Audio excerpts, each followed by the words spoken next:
తెలంగాణ ప్రభుత్వం కుల గణన బిల్లును అసెంబ్లీలో ప్రవేశపెట్టింది. వెనుకబడిన వర్గాలకు ప్రభుత్వం ప్రాధాన్యత ఇస్తుందన్నారు ముఖ్యమంత్రి రేవంత్ రెడ్డి.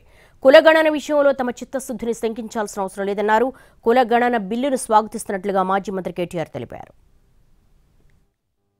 తెలంగాణలో సమగ్ర కులగణన, సామాజిక ఆర్థిక ఇంటింట సర్వే బిల్లును శాసనసభలో బీసీ సంక్షేమ శాఖ మంత్రి పొన్నం ప్రభాకర్ ప్రవేశపెట్టారు.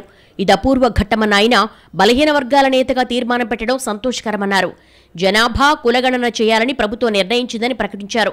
సర్వేతో ఆయా వర్గాల ప్రజలకు న్యాయం జరుగుతుందని ప్రకటించారు. తెలంగాణ మంత్రివర్గం తేదీ 4/2/2024 తేదీన చేసిన సిఫార్సు మేరకు తెలంగాణ రాష్ట్రమంతటా సామాజిక ఆర్థిక విద్యాపరమైన ఉపాధి రాజకీయ కుల సర్వే కులగణన ఒక సమగ్ర ఇంటింటి కుటుంబ సర్వేను చేపట్టాలని ఈ సభ ఏకగ్రీవంగా తీర్మానిస్తుందని ఆశిస్తాను. బీసీ కులగణన విషయంలో తమ ప్రభుత్వ చిత్తశుద్ధిని శంకించాల్సిన అవసరం లేదని ముఖ్యమంత్రి రేవంత్ రెడ్డి స్పష్టం చేశారు. బలహీన వర్గాలను బలోపేతం చేయడమే ప్రభుత్వ ఉద్దేశమన్నారు. ఈ తీర్మానంపై రాష్ట్ర జనాభాలో 0.5% ఉన్న వాళ్లకు బాధ ఉండొచ్చన్నారు రేవంత్ రెడ్డి. లెక్కలు బయటకొస్తే 50% జనాభా ఉన్న వాళ్లకు రాజ్యాధికారంలో భాగం ఇవ్వాల్సి వస్తుందని బాధ ఉందన్నారు. అన్ని వర్గాలకు సంబంధించిన సమాచారం సేకరిస్తామన్న సీఎం వెనుకబడిన వర్గాలకు ప్రభుత్వం ప్రాధాన్యత ఇస్తుందన్నారు.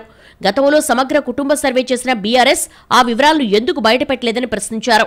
అన్ని కుటుంబాల గురించి తెలుసుకుని ఒక్క కుటుంబమే బాగుపడిందన్నారు.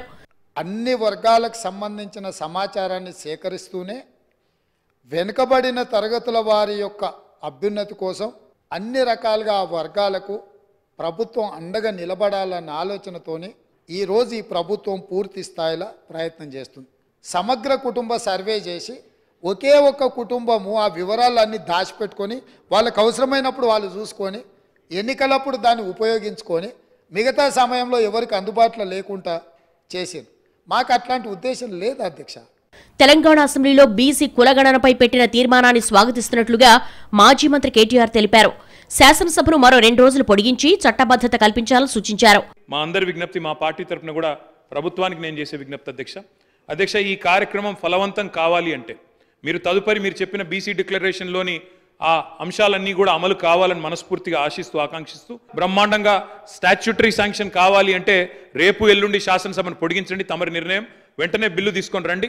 మేము సంపూర్ణంగా మా పార్టీ నుంచి మద్దతు తెలియజేస్తామని చెప్పి కూడా తెలియజేస్తూ కులగణనపై తీర్మానం మాత్రమే కాదు చట్టం చేస్తే బాగుంటుందన్నారు మాజీ మంత్రి గంగుల కమలాకర్.